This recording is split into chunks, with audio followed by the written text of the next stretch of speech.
नील पटेल जी, okay, बहुत ही पेचीदा और बहुत ही अच्छा क्वेश्चन उठाया है कि गवर्नमेंट ने तो अलोकेशन ज्यादा दिया था, है ना, कि 185,000 सीट्स दिए थे।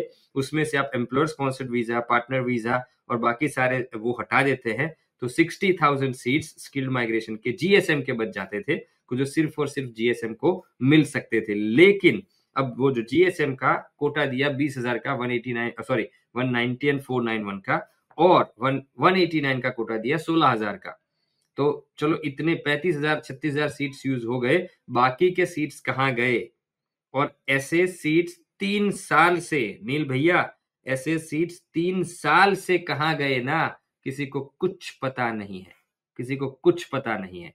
सो यस, ये जो चल रहा है ना माइग्रेशन के नाम पे, ये भी एक स्कैम ही चल रहा है कि जो बताया जा रहा है, जो दिखाया जा रहा है। एक और दूसरी बात कि जो अब आप समझिए कि दोनों परेशान है, माइग्रेंट भी परेशान है और गवर्नमेंट भी परेशान है, और जो ऑस्ट्रेलियंस हैं वो भी परेशान है, तीनों परेशान है। कैसे? कि माइग्रेंट्स, जो एक्चुअल माइग्रेंट्स हैं, जिनको जो डिजायर्ड माइग्रेंट्स हैं, जो स्किल्ड माइग्रेंट को, जो उनके पास कैपेसिटी है, वर्क एक्सपीरियंस है, इंग्लिश है, स्किल असेसमेंट है, उनका इनवाइट नहीं आ रहा है और उनके इनविटेशन में कटौती हो रही है, इसीलिए ये ग्रुप परेशान है।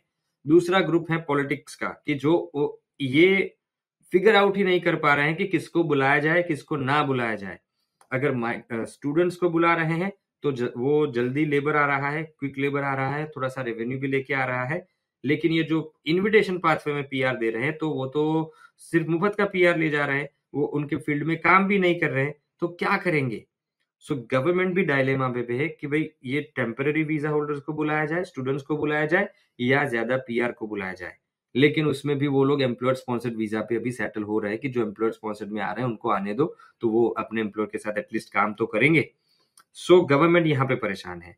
और जो ऑस्ट्रेलियंस हैं, वो, उनकी परेशानी अलग है। वो एंटी इमिग्रेशन जो ग्रुप है उनकी बात कर रहे हैं कि उनको माइग्रेशन से प्रॉब्लम है, कि यार माइग्रेशन बहुत ज्यादा हो रही है। अब पूछो इन सभी से कि कहाँ बहुत ज्यादा, ये 20,000 का कोटा देके बैठे हैं ये, है ना।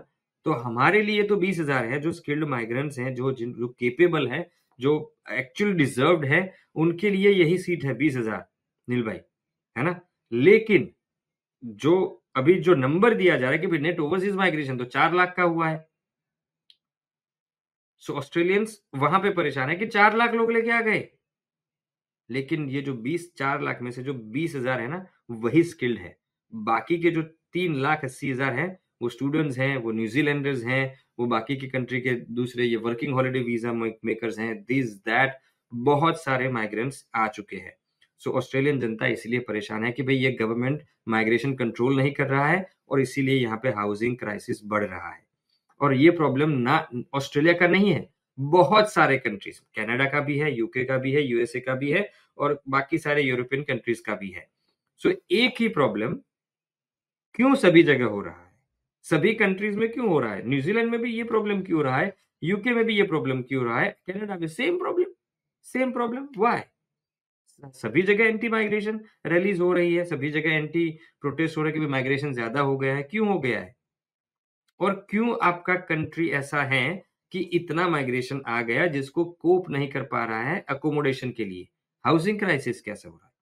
इतने सारी पॉपुलेशन है इंडिया चाइना में, कभी हाउसिंग क्राइसिस नहीं हुआ है। इतनी छोटी पॉपुलेशन में आपका हाउसिंग क्राइसिस कैसे हो रहा है? These are the hard questions, बहुत ही हार्ड क्वेश्चंस है ये सारे, है ना।